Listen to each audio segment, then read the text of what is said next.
Zbigniew Lobacki. Follow. History Geek Updated 1H. Did Russia underestimate the battle with the Ukrainians? The Russian military campaign is at this point a debacle of epic proportions. It's symbolized by burning Russian hardware littered throughout Ukraine, deranged speeches by Putin threatening to nuke the world, and Zelensky's words to the Americans, "I don't need an airlift, I need ammunition." Russia assumed it could take over a country of 40 million with 120,000 soldiers. When Adolf Hitler decided to invade the USSR, he told his generals, "It's a rotten shed, just kick the door in and the rest will collapse." It seems that Adolf Putin made the same miscalculation and picked similar targets, like Kiev or Kharkov.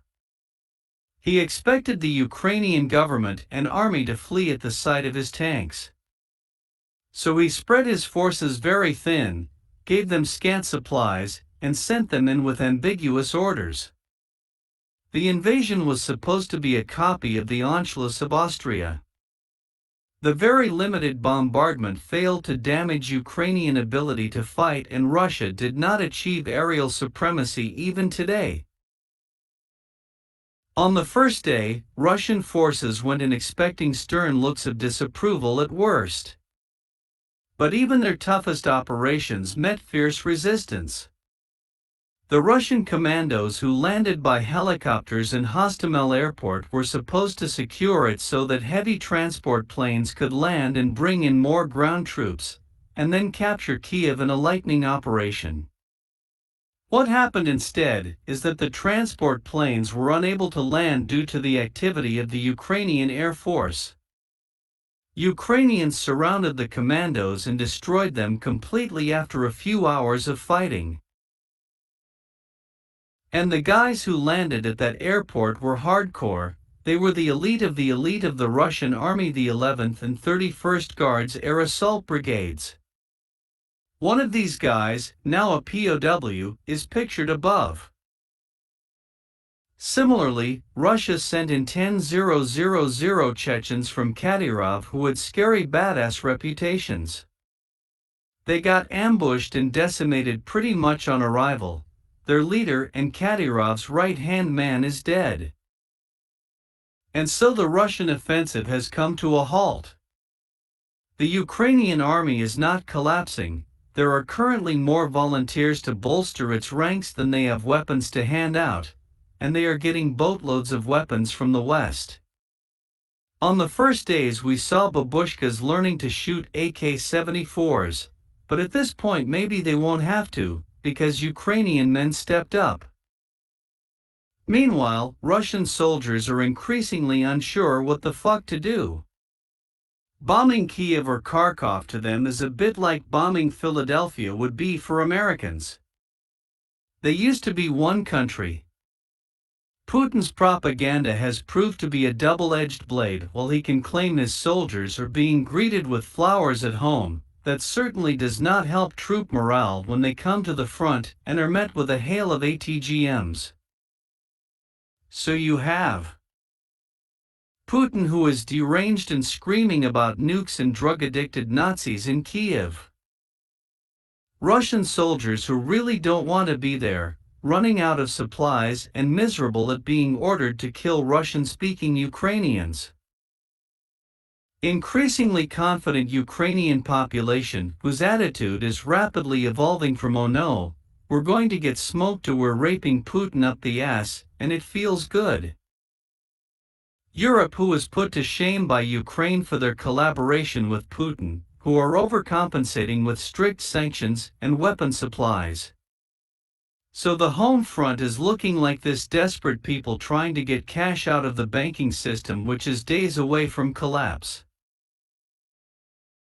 If this lasts a week more, you'll have foreign volunteers fighting in Ukraine, post-Soviet planes from all the former Eastern Bloc flown by the Ukrainian Air Force, and enough ATGMs for every babushka who feels like fragging a Putinist tank, and these things are now more idiot-proof than a rifle, apparently.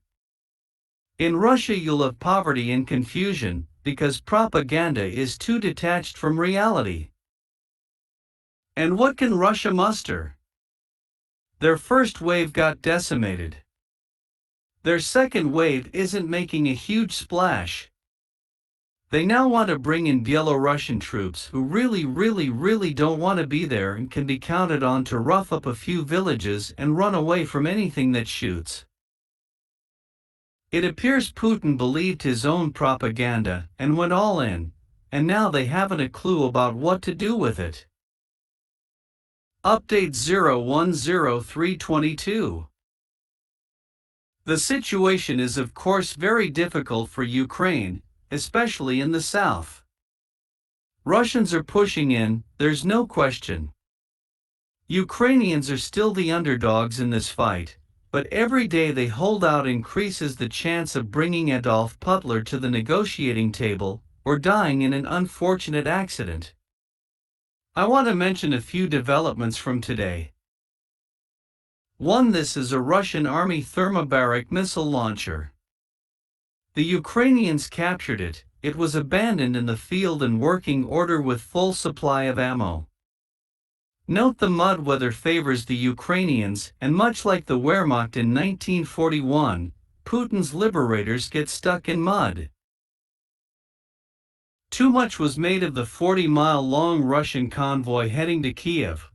Upon analysis, this is a 40-mile-long traffic jam, mostly filled with supplies that are not going anywhere for an army that was not equipped for this offensive. Essentially, this is a 40-mile traffic jam supply route. Why not go off-road? See picture above.